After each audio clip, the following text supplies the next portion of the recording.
manage well so that we are not dependent on anyone, only depend on ourselves. It is only for those who can harm us mentally, physically, or state on a personality behavior also. What I got from your question was how can you maintain good relationships, right? Good bonds.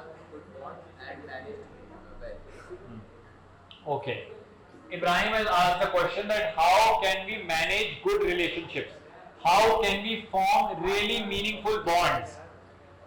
अगर आपके जो relationship हैं, जो bonds आप form कर रहे हो, वो इस नजरिए से है कि आप सामने वाले पर निर्भर हो, कि आपको सहारा चाहिए। ऐसा ही बोला भी जाता है ना कि जीवन में कोई साथी तो होना चाहिए, कि कोई साथ हो, कोई सहारा दे, हम उसके साथ अपनी जीवन चलाएंगे, यही तो बोला जाता है ना। क्या ये जरूरी है हो? मैं ये नहीं कह रहा कि ये ना हो या ये करना अच्छा है, ये करना बुरा है। हम इसके अंदर थोड़ा इंक्वायर करने की कोशिश कर रहे हैं कि ये क्यों बोला जाता है। हम ये बोलते ही इसलिए हैं क्योंकि हमें कोई साइकोलॉजिकली डिपेंड होने के लिए चाहिए, कि कोई हमें सहारा चाहिए। हम सामने वाले के साथ रिलेशनशिप में आते ही इसीलिए हैं क्योंकि हमें एक साइकोलॉजिकल सपोर्ट चाहिए होता है, और वो साइकोलॉजिकल सपोर्ट चाहिए ही इसीलिए क्योंकि हमारे अंदर कुछ भी ऐसा नहीं है जिसके बलबूते हम खड़े हो सकें।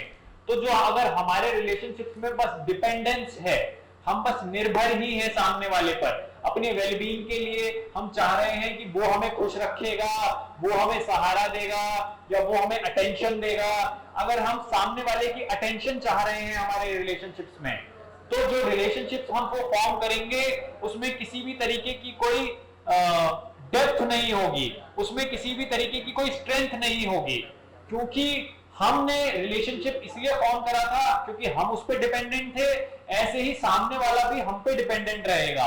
तो क्या एक अंधा दूसरे अंधे को रास्ता दिखा सकता है? नहीं ना। जो खुद के पास, जिसके पास आंखें नहीं है, वो किसी ऐसे के पास जाए जिसके दूसरे के पास भी आंखें नहीं है, तो क्या वो एक दूसरे के साथ किसी सही जगह पे जा सकते हैं? नहीं ना।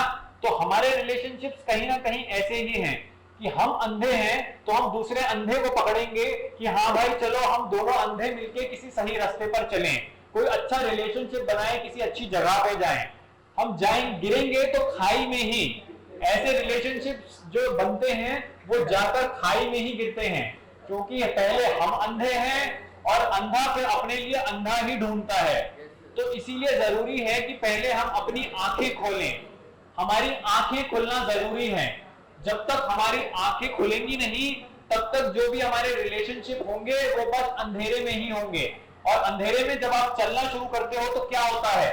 जब आप गिर जाते हो, चोट लगती है, दर्द होता है, यही होगा। फिर दिलों पे ही चोट लगेगी, शरीर हर जगह चोट ही रहोगे आप, क्योंकि हम अंधेरे में चलना शुरू करते हैं। खुद अंधे होके हम चाहते हैं कि हमें कोई और रास्ता दिखाए, कि कोई और हमें बोले कि देखो ये है सही जगह, यहां सही जगह जाना है। तो सबसे पहले किसी के साथ अगर सही रिलेशनशिप बनाना है तो हमें देखना पड़ेगा कि हमारा रिलेशनशिप हमारे साथ ही क्या है। हम अपने आप में क्या ठीक हैं, हम क्या अपने आप में सही हैं। अगर हम खुद ही अकेले हैं, अगर हम खुद ही अकेलेपन से परेशान हैं, ऐसे अकेलेपन से परेशान होके क्या हम किसी सही रिलेशनशिप में आ पाएंगे? क्योंकि वो रिलेशनशिप तो फिर जिसमें हम आएंगे वो हमारे अकेलेपन से एस्केप बनेगा, वो एक हमारे ही अकेलेपन से भागने की जगह बनेगी। तो क्या हम अपने आप में अकेले होके किसी के साथ ऐसा रिलेशनशिप बना सकते हैं जिसमें हम पूरे हो जाएं? क्या अकेलापन ऐसे दूर होता है कि किसी के साथ हमने बिठा लिया खुद को, किसी के साथ चेयर पे बैठ गए, किसी के साथ एक घर में रहने लग गए? क्या अकेलापन ऐसे दूर होता है? This is how you respond to the inward loneliness within. Can you even respond to the inward loneliness within? आप बहुत सारे लोगों के साथ रहकर भी भीड़ में अकेले हो सकते हो। तो अकेलापन is not something that a company would cure, or having a group of friends or having some partner would address. This loneliness is fundamental within us, and we have to see how this arises. We have to go into it. इसके बारे में जाने, देखें कि कैसे हमारा ही अंधापन हमें और अकेला बनाता है। जब तक हम अंधे रहेंगे तब तक हम और अकेले रहेंगे। इसीलिए जो हमें लाइफ में चाहिए है, we require some light, and that light is self observation, that light is questioning yourself, that light is learning about yourself. Learning का मतलब क्या है? हमारे कॉन्टेक्स्ट में हम लर्निंग कैसे समझते हैं कि कोई भी चीज मेमोराइज कर ली और जितना मेमोराइज करा हमने उतना हमने लर्न कर लिया। टीचर भी तो आपसे यही बोलेगा ना कि आपने क्या क्लास में लर्न करा है, तो आप बस उसको अपनी मेमोरी से बता दोगे कि आपने ये लर्न करा है। क्या मेमोरी, क्या लर्निंग बस ये है कि अपनी मेमोरी में कुछ इकट्ठा करके रख लो? क्या कुछ जमा लो अपने मेमोरी में और बोलो कि ये अब हमने सीख लिया है? या उसके साथ जाके उसे समझ के और देख के उसे कि उसमें है क्या, ऐसे लर्निंग होती है? तो यही लर्निंग हमें हमारे बिहेवियर के बारे में करनी है। हमारी लाइफ में जो सबसे बड़ा सब्जेक्ट है वो प्रोबेबली शायद मैथ्स नहीं है, वो प्रोबेबली इंग्लिश नहीं है, वो प्रोबेबली साइंस नहीं है। जो हमारी लाइफ का सबसे बड़ा सब्जेक्ट इंपॉर्टेंट है वो हम खुद हैं। और जब तक इस सब्जेक्ट को पढ़ नहीं पाएंगे हम, जब तक जो हमारी किताब है हमें उसे पढ़ना नहीं आएगा, तब तक हम एक्चुअली अनएजुकेटेड ही रहेंगे। हम लिटरेट हो जाएंगे, हम इंग्लिश पढ़ लेंगे, हम हिंदी पढ़ लेंगे, बट हम एजुकेटेड नहीं होंगे। लिटरेट होना और एजुकेटेड होना बहुत डिफरेंट बात है। लिटरेट आप होते हो स्कूल के सब्जेक्ट्स पढ़ के, चीजें समझ के, बट एजुकेटेड आप होते हो जब आप खुद को समझना शुरू करते हो, अपने ही बिहेवियर की रियलिटी को जानना शुरू करते हो, अपने ही रिएक्शंस को समझते हो, किन चीजों को आप अच्छा मानते हो, उनको क्यों अच्छा मानते हो ये देखते हो, जिन चीजों को आप बुरा बोलते हो उनका क्यों बुरा बोलते हो ये समझते हो। जितना हम अपने बारे में समझेंगे तब तो जाके हम एजुकेटेड होते हैं। हम ग्रेजुएशन की डिग्री ले सकते हैं, हम पोस्ट ग्रेजुएट बन सकते हैं, लेकिन ये करना हमें एजुकेटेड नहीं बनाता। ये हमें करना एट मैक्स लिटरेट बनाता है। ये एट मैक्स हमें इंटेलेक्ट दे देगा, ये हमें कॉन्सेप्चुअल अंडरस्टैंडिंग दे देगा किसी इंटेलेक्चुअल चीज को समझने के लिए। लेकिन जो एजुकेशन है वो बहुत इनवर्ड चीज है, वो हमें अपने बारे में समझ के आएगी। जो इंटेलिजेंस है वो इंटेलेक्ट के थ्रू नहीं आती, जो इंटेलिजेंस है वो खुद को समझ के आती है। तभी इंटेलेक्ट और इंटेलिजेंस में डिफरेंस है।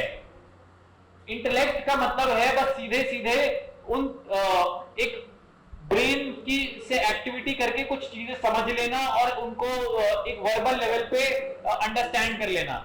लेकिन जो इंटेलिजेंस है वो इंटेलिजेंस हमें खुद को समझ के आती है। और अगर इंसान बस अपनी पूरी लाइफ में उसका इंटेलेक्ट का ही इस्तेमाल कर रहा है तो वो कहीं ना कहीं बहुत पार्शियल होगा, वो बहुत डिवाइडेड होगा। जो इंटेलिजेंस है वो होलिस्टिक होती है, वो हमारी पूरी लाइफ को एड्रेस करती है। जब आप इंटेलेक्चुअल कॉन्सेप्ट्स पढ़ते हो, जब आप मैथ्स के बारे में पढ़ते हो, जब आप साइंस के बारे में पढ़ते हो, जब आप कोई लैंग्वेज पढ़ते हो, क्या ये पढ़ना आपकी लाइफ की क्वेरीज को आंसर कर देता है?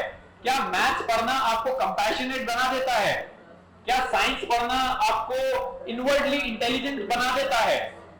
क्या लैंग्वेज पढ़ना आपको बता देगा कि how to tackle, how to respond to your anxiety, how to respond to your fears? No, right? कोई भी इंटेलेक्चुअल टॉपिक आपके फियर्स को एड्रेस नहीं कर सकता, आपको कंपैशन नहीं समझा सकता, आपको लव नहीं समझा सकता। तो इंटेलेक्ट का फील्ड जरूरी है डेफिनेटली, बट अगर हमारे पास कोई इंटेलिजेंस नहीं है तो वो इंटेलेक्ट भी फिर हम देखेंगे कि बस मिस्चीवियस काम के लिए ही यूज होगी। झूठ बोलने में कितनी इंटेलेक्ट लगती है। अगर हमें कोई लाइ फॉर्म करना है, हमें किसी से झूठ बोलना है तो कितना दिमाग लगाना पड़ता है ना? एक अगर किसी के पास दिमाग नहीं है तो कोई झूठ नहीं बोल पाएगा। झूठ बोलने के लिए भी एक तरीके की इंटेलेक्ट चाहिए है, एक लेवल की इंटेलेक्ट चाहिए है। और वो इंटेलेक्ट हम फिर झूठ बोलने में ही लगाएंगे। जब इंटेलिजेंस नहीं होगी तो समझ नहीं आएगा कि भाई झूठ क्यों बोलना है और सच क्यों बोलना है, और ये होता ही क्यों है कि हमें बोला जाता है कि झूठ बोलो या सच बोलो एक्सेट्रा। जब तक इंटेलिजेंस नहीं होती तब तक जो इंटेलेक्ट है हमारी वो बस अब्यूज ही होती है। हमारी ही मिसअंडरस्टैंडिंग से, हमारे ही अंधेरे से, हमारी ही इग्नोरेंस से, हमारे बिलीफ्स, हमारी इग्नोरेंस, हमारी इंटेलेक्ट को यूज करके अपने ही जो उसके इंटेंशंस हैं वो फुलफिल करेगी। एक चोर को भी तो कितना इंटेलेक्चुअल होना पड़ता है ना, चोरी करने के लिए दिमाग लगाना पड़ता है ना कि यहां से ये करना है, किसी को फ्रॉड करना है, किसी के साथ कोई बैंक फ्रॉड करना है, तो उसको दिमाग तो होगा ना, उसके पास इंटेलेक्ट तो होगी, उसको पता होगा कि अरे बैंक फ्रॉड करने के लिए क्या क्या चीजें रिक्वायरमेंट है, कि किसी तरीके की कोई चोरी करनी है तो इसका डोर क्या है, कहां से मैं निकलूंगा, क्या मेरा एग्जिट रूट होगा, ये सब जरूरत पड़ती है ना इंटेलेक्ट की। तो इंटेलेक्ट बहुत पार्शियल होती है। हम बहुत इंटेलिजेंट हो सकते हैं, बट हम बहुत इंटेलेक्चुअल हो सकते हैं, बट उस इंटेलेक्ट होने के साथ साथ हम उतने ही इगोइस्टिक हो सकते हैं, हम उतने ही मैनिपुलेटर हो सकते हैं। तो जब तक हमें पता नहीं है कि हमारी इंटेलेक्ट कितनी लिमिटेड है और हमारे पास कोई इंटेलिजेंस नहीं है, तो हमारा ही इगोइस्टिक टेंडेंसी, हमारी ही सेल्फ सेंटर्ड बिहेवियर हमारी इंटेलेक्ट का यूज करके अपने इंटेंशंस को पूरा करेगी। तो पॉइंट यहां पे ये है कि जो हमारे जो रिलेशनशिप्स हैं, अगर वो हमारी इंटेलिजेंस से निकल के नहीं आते हैं, हमारे रिलेशनशिप्स में बस ऐसा है कि हम डिपेंडेंट हैं सामने वाले पे, कि वो अलग है मैं अलग हूं, और हमारे कोई नीड्स हैं जो इस रिलेशनशिप में आके पूरे हो जाएंगे, और इसीलिए हम इस रिलेशनशिप में आ रहे हैं। तो ये बस गिव एंड टेक रिलेशनशिप होगा। ये बस ऐसा होगा कि मैं तुम्हारे फायदे पूरे करूं और तुम मेरे फायदे पूरे करो, और जो मेरे फायदे सबसे ज्यादा पूरा कर लेता है वो मेरा सबसे ज्यादा अच्छा रिलेशनशिप है, वो मेरा सबसे हायर क्वालिटी का एक मेरा साथी है, या मेरा पीयर है, या मेरा फ्रेंड है। हमारा मतलब जो जितना अच्छे से पूरा करेगा वो हमारा उतना अच्छा और उतना सुंदर रिलेशनशिप होगा। क्या ये होना चाहिए रिलेशनशिप का बेसिस, कि जो मेरे मतलब पूरे कर दे, जो मेरी कमी है मेरे अंदर उनको पूरा कर दे, जो मेरी जो डिमांड है, जो मेरी नीड है उनको भर दे। क्या ये होना चाहिए रिलेशनशिप का पॉइंट पूरा? हमारी रिलेशनशिप हमें खुद को समझ के आएंगे, जितना हम क्लोजली खुद को समझेंगे उतना अच्छे और ब्यूटीफुल फाइनली हमारे रिलेशनशिप्स होंगे। उनमें डिपेंड नहीं करेंगे हम, उनकी हमें जरूरत नहीं होगी, वो हमारी ही इंडिपेंडेंस से बनेंगे, हमारी डिपेंडेंस से नहीं।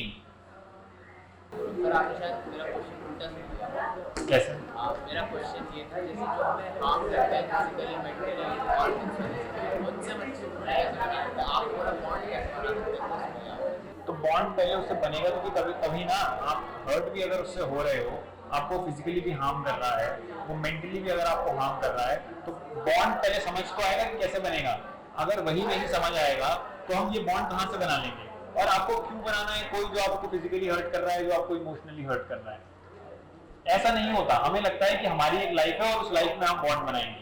आपकी लाइफ की क्वालिटी ही आपकी फ्रेंडशिप्स और आपकी कंपनी डिसाइड करती है।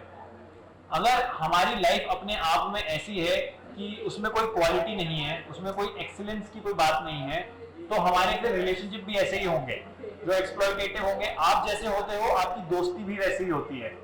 आप अगर अपने लिए ऐसे दोस्त चुन रहे हो जो आपको फिजिकली हार्म कर रहे हैं, जो आपको मेंटली हार्म कर रहे हैं, तो आप भी कहीं ना कहीं फिर यही कर रहे हो सामने वाले के साथ, आपको पता नहीं है वो बस।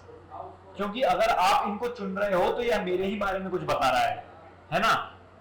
हमारी लाइफ हमारी फ्रेंडशिप्स डिक्टेट करती है, हमारी फ्रेंडशिप से हमारी लाइफ डिक्टेट नहीं हो सकती। समझ आया ना? हम जैसे होते हैं वैसे ही फ्रेंड हमारे लिए अपने आप के लिए चुनेंगे हम। अगर मेरे दोस्त से लड़ाई हो रही है और मैं एक दूसरे को लात ही मार रहा हूँ, तो इसी तरीके की लाइफ है मेरी, कि मैं इन सब में बहुत ज्यादा खुशी ढूंढता हूँ, इसमें बहुत ज्यादा मजा ढूंढता हूँ।